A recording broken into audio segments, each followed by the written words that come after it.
I want to start off this morning, first of all, by thanking Karen for just such a wonderful message last week. She, first of all, bringing us back to the truth of drawing near to God, God's desire for closeness to us. He has already drawn near to us. He welcomes us. He's broken down the barriers for us. And that means so much to us. And it's part of the foundation of living out of being loved by God. And Karen, the second thing I want to thank you for is not starting your message apologizing for our mission statement. I don't know if it's just me, but ever since we began going and revisiting our mission statement, live out of being loved by God and the values inherent in it, Jeff always came off kind of apologetic for having a mission statement. And, okay, I get it. I can be really cynical about corporate mission statements because the purpose, a mission statement is to talk about the purpose that something exists. So the purpose of companies existing, regardless of all the wonderful fluff that they put around it, sometimes if you read the mission statement, you wouldn't know what company it is. You wouldn't even know what industry they're in or what they do.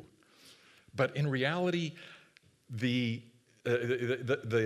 purpose a company exists by economic theory and by law itself. A company exists to make a profit, or in MBA terms, to maximize shareholder wealth.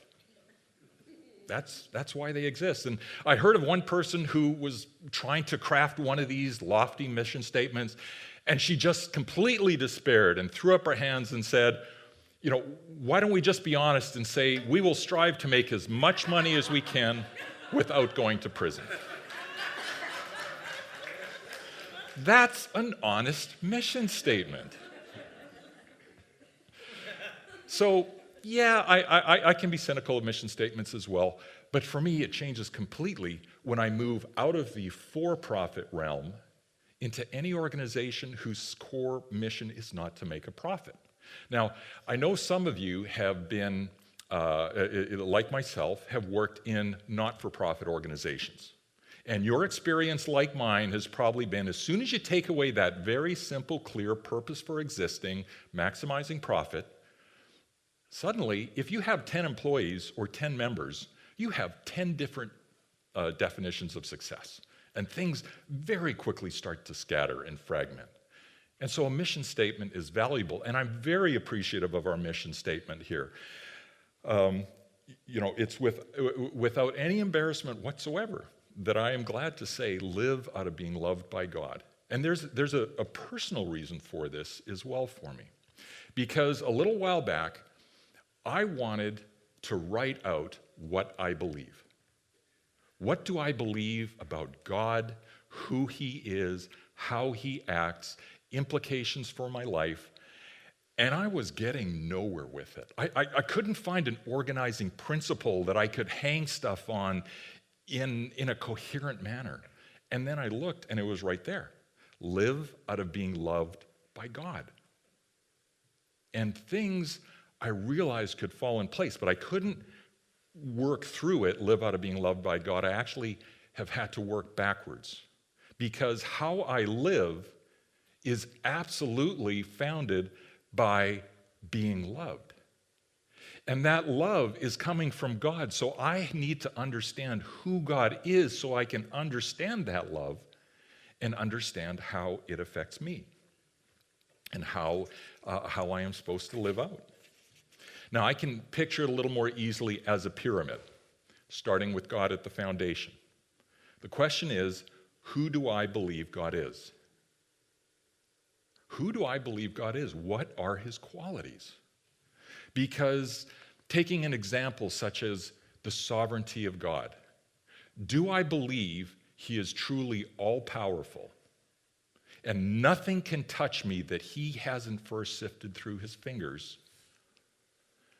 Or do I think God is constrained sometime? There are limits to how much He can get involved or how much He cares to get involved.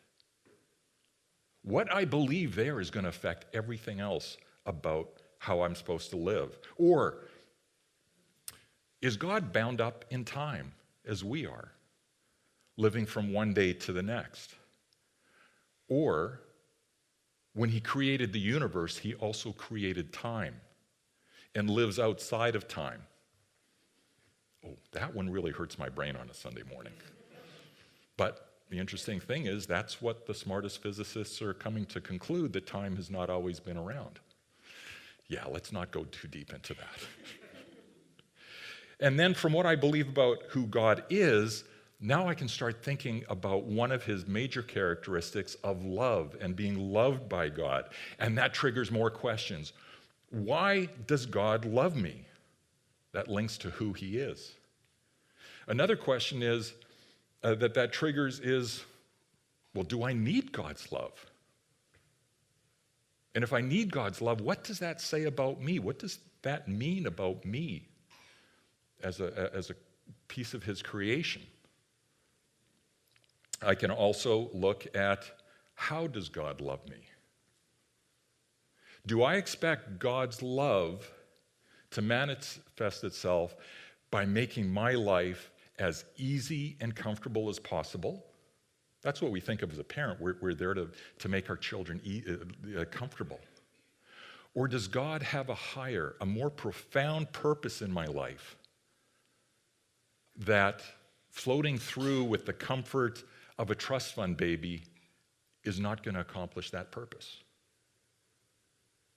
So from these foundations, I can then, armed with these truths, start to think of, well, what does this mean to live out these truths?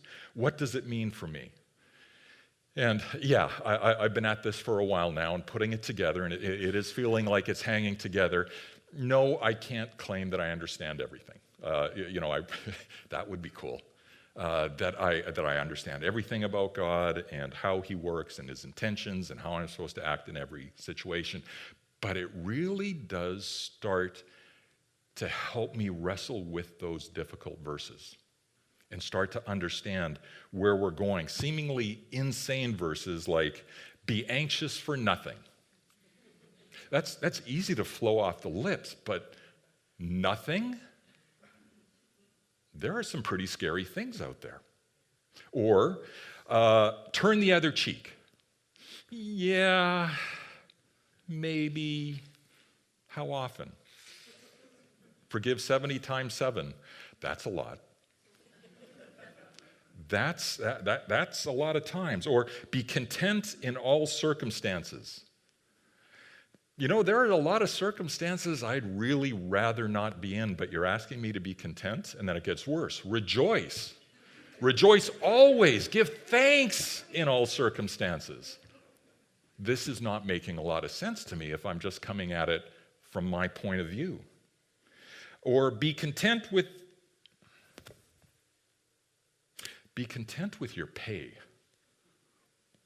Now we're getting a little too personal here. So how do I take these verses? One approach I can take is, well, they're exaggeration for effect. The authors, God, they're just trying to throw these things out there to grab my attention, point me in the right direction, but he really doesn't expect me to achieve that. There's no real basis. It doesn't make that much sense. Or an alternative is, I don't get it, but God says it, so I'm going to grit my teeth, bear down, power through as hard as I can. Those are two options, but by going back, understanding who God is, what his love means, starts to make sense of these things. And it's not an exaggeration, it's not a grit my teeth and power through, even though I understand why. Suddenly there is a reason that I can naturally, genuinely flow in these ways. So it's not just being a good little soldier. I can go back to my foundations. Does my understanding of who God is and how he loves me help me understand how I can not just survive in those verses, but thrive in those verses. Because those verses are intended to point me back to understanding who God is. So all this to say, live out of being loved by God has been profoundly helpful to me. And it allows me to avoid dismissing verses just as pure exaggerations or as just feeling like I need to power through. I'm always going to fail at it, but I'll just be a good little soldier salute and keep on plodding along. What I'd like to do is thank those who had a hand in crafting this and just humbly suggest we can feel really good about it.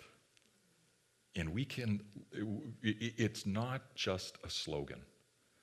It's not just a bumper sticker.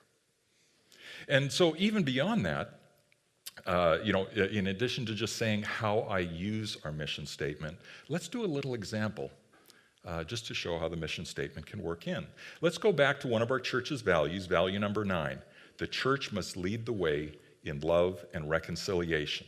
And that's based on the verse, by this everyone will know that you are my disciples if you love one another. Jesus said this is the best mark of being his disciples. This is not a mark of salvation. This is a mark of following, of obedience, of living into the life that God intends for us. This is how to identify someone from afar who is a Christian. We're commanded by Jesus. We're exhorted by Paul. We are begged by Peter and John 18 times in the New Testament to love one another. And it's a wonderful example of how things make more sense when we are building from a foundation of who God is and what his love is for us. So let's just start with reminding ourselves what we're speaking of when we speak of love. Tim Keller, a pastor and author, actually passed away this week. But he had a wonderful way of taking concepts in the Bible, particularly the fruits of the Spirit, and using 3 different perspectives to help amplify what they mean. So when he talked about loving others, he said the definition is to serve a person for their good and for their intrinsic value. They are worth it. They are worthy of us serving them. We're not doing this for what the person brings to us. He also goes on to say the opposite of love.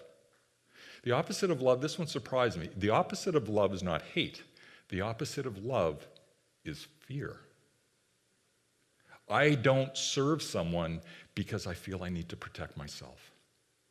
Or I don't serve someone because I think I can abuse them and I can get myself further ahead. And then the third one that he goes on to talk about is the counterfeit. What might look like love, but in reality is not love. That counterfeit is selfish affection. Rescuing someone, but really rescuing myself. Doing it for how it makes me feel better about myself. Or I'm attracted not to the person, but to how they're going to make me feel. What I'm going to get back from them. I have loved them, so they will love me.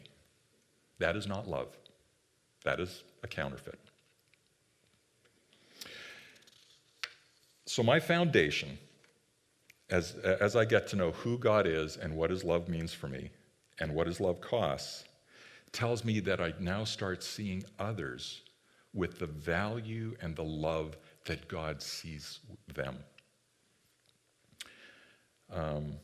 So that's the why. That's why we love. We love each other because God loves them, and he wants our love to flow through us to them. So, it doesn't tell us what love looks like. Fortunately, the last 4 Sundays pretty much wrote the content of this message. A new commandment I give to you, love one another. But Jesus didn't leave that just as a vague generalization. He got disturbingly specific. As I have loved you, so you must love one another. He has painted the picture. Our love is identical to God's love. And what have we been talking about the last 4 weeks? Oh, we'll get to that. What have we been talking about the last 4 weeks? Well, okay. Beginning 4 weeks ago, we began to learn that God's love is solidacious. If you recall, that's a definition, putting together solid and audacious. So we can go through that. Our love is to be solid and trustworthy. That means God's love is based on his own character. So that means our love does not have to be earned by others. It is based on God's character of loving others. God's love is confirmed in actions and words. What does that mean for us? We set aside our own comfort and preferences because we've seen that in God. We've seen that in Jesus. God's love is for me personally. Our love for others is not a general love of humanity, but we love the individual. Now, I'm going to stop here and put it out to the audience. Is there anyone named Shannon who has anything they would like to share?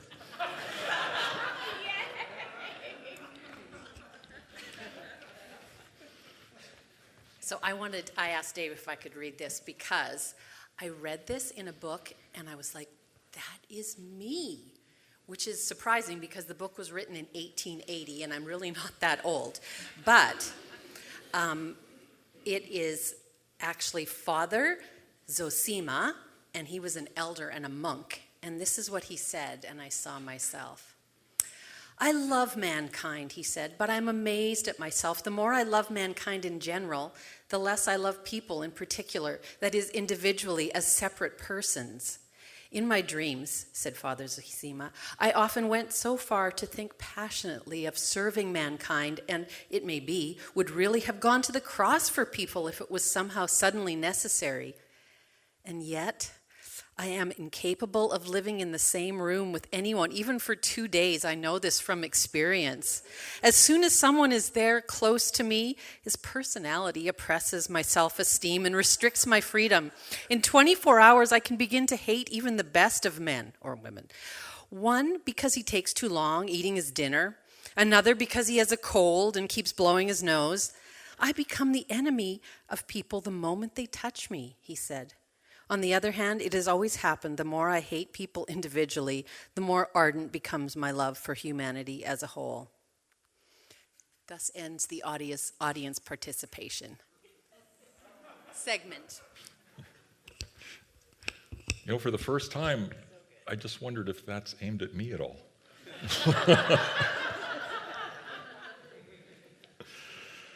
Oh, God's love is fully is for me personally. So my love is for individuals personally.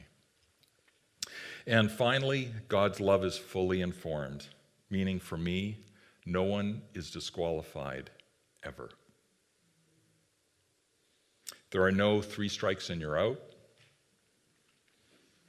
I think of the thief at Calvary, lived an entire lifetime of crime, away from God, and yet in the final moments before his death, Jesus was there to welcome him.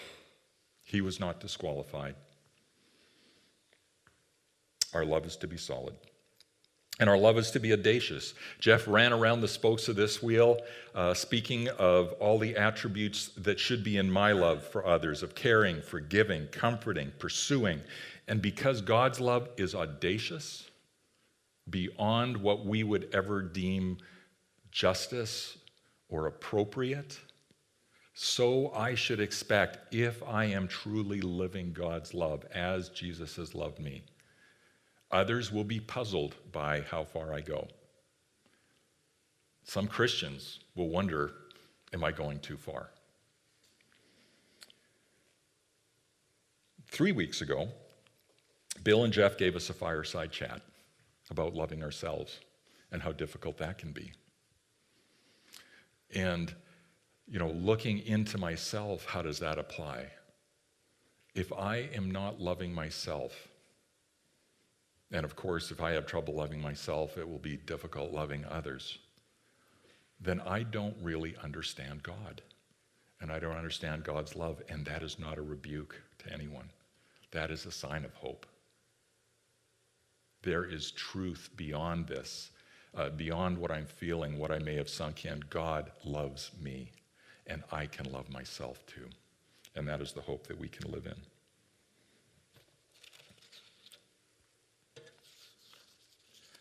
So 2 weeks ago, Jeff spoke on Jesus' answer to the question when they came and asked Jesus, "Teacher, which is the greatest commandment of the law?" And Jesus replied, "Love the Lord your God with all your heart and with all your soul and with all your mind."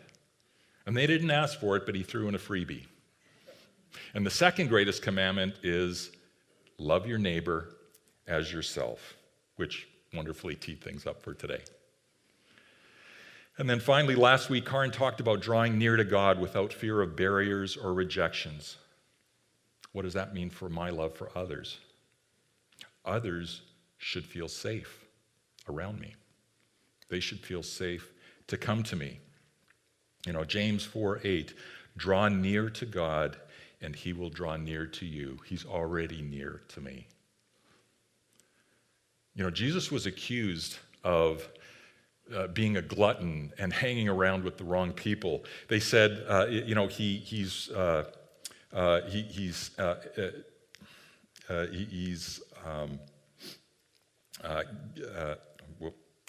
for me, back to, is it safe for people to draw near to me, or do I have barriers?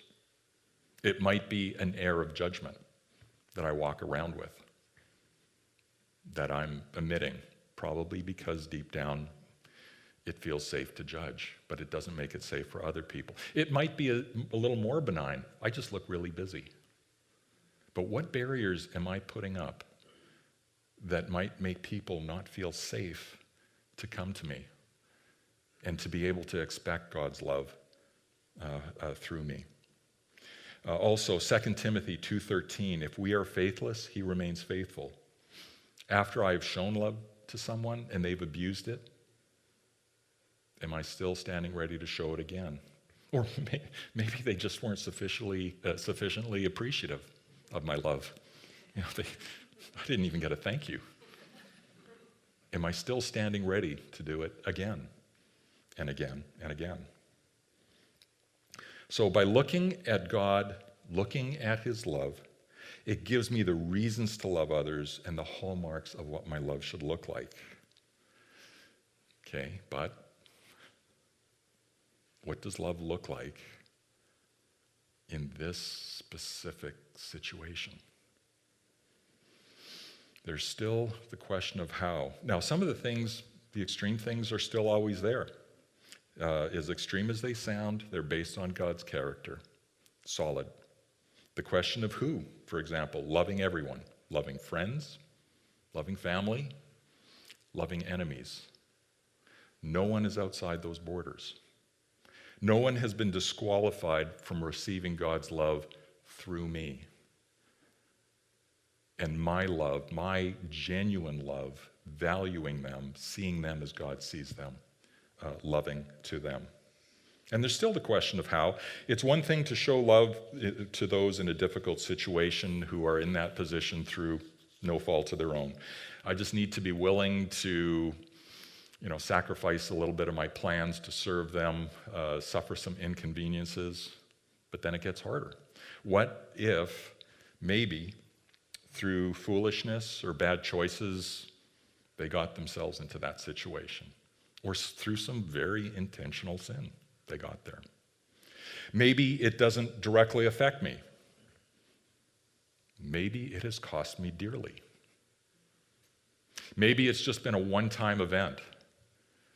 Or maybe it's an ongoing habit, or even an addiction. What does love look like then? In God's audacious love, some of the elements might sometimes seem to conflict. Sometimes God stayed so long in comfort. In the middle of their sins, Jesus was hanging out with what they termed tax collectors and sinners. That was shorthand for traitors, bullies, cheats, thieves, addicts, prostitutes, and all the others at the very bottom of the moral standards ladder. They felt safe around Jesus. Sometimes God's correction is more pronounced. For example, where Paul says, don't associate with those people who are ignoring the teachers so that they'll be ashamed. Well, that's not very comforting. That sounds more correcting, more push to transforming people. Well, it's a while back now, but as we're talking now about the tension between comfort and correction, we had done something similar. We were calling it the tension between acting with God's love and God's holiness. So let's call correction God's love,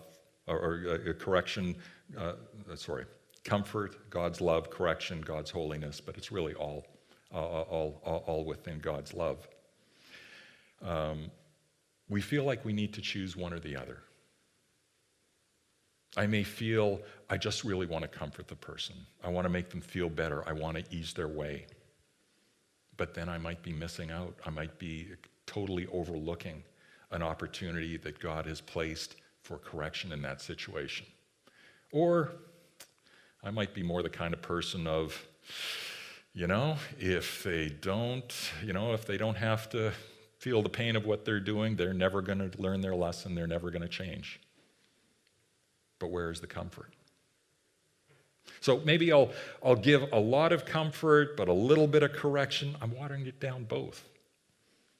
And so I'm constantly going back and forth trying to find what, I said was a trigger word for myself of balance, but I'm not going to find balance without compromising, without being less. And so it seems impossible to me, but it can't be impossible because Jesus was doing both.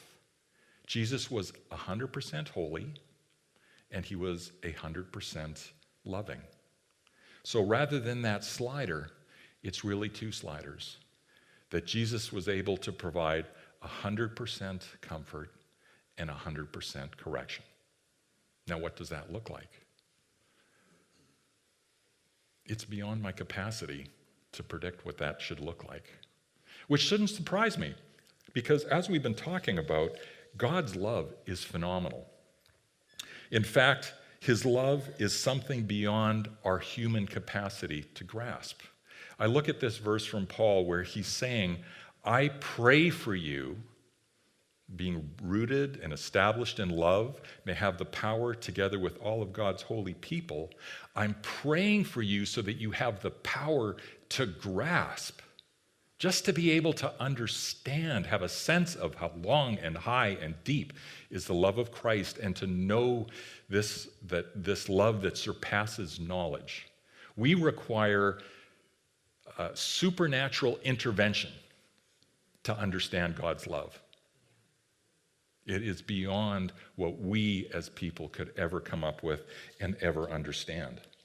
Now, if I can't grasp God's love for me without supernatural assistance, what's the likelihood that on my own, I am going to be able to figure out what God's love looks like for other people's unique situation with the little information that I might have for them?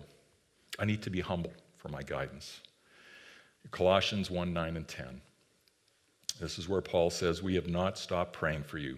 We continually ask God to fill you with the knowledge of his will through all the wisdom and understanding that the Spirit gives, so that you may live a life worthy of the Lord and please him in every way. I've gotten into the habit of using this verse daily. And throughout the day, if I know I'm going into a situation where my brain power is not going to bring me to what God's plan is. But I personalize it. I say, fill me with the knowledge of your will through all the wisdom and understanding that the Spirit gives, so that I may live a life worthy of you and please you in every way. God needs to be my source of direction. He needs to be my source of strength. If I try to figure it out on my own, if I try to use my understanding of human behavior and knowledge of what works and what doesn't work on a human level, my chances of success are going to be pretty close to zero. Whatever I do is unlikely to be exactly what God wanted me to do. And so I need to lean into him and put his priorities at the forefront of my mind and seek his love, his guidance, his wisdom, his understanding in going into these areas. Because if I'm relying on my wisdom and understanding, as Oswald Chambers said, that puts me in danger of being stern where God is tender and tender where God is stern. I will be stern where God is tender and tender where God is stern. So, loving others, starting with God. Who is God? The more I understand and seek out God's characters, his personality, his capabilities, that creates the foundation of understanding what that love means. And I can look directly at Christ for some very specific examples of the solidness and audacity of God's love. And then from that, I learned how to love as part of my living, how to love out of being loved by God. I don't diminish those hard verses as exaggerations. I don't just grit my teeth and buck up and try to power through them, even though I don't understand why. Just trying to do my duty. But I come to see people themselves as God sees me, and to genuinely, in that perspective, value them and genuinely love them, want God's best for them, as God can grow in me and through me and use me for the purposes that he created me for. Let's pray.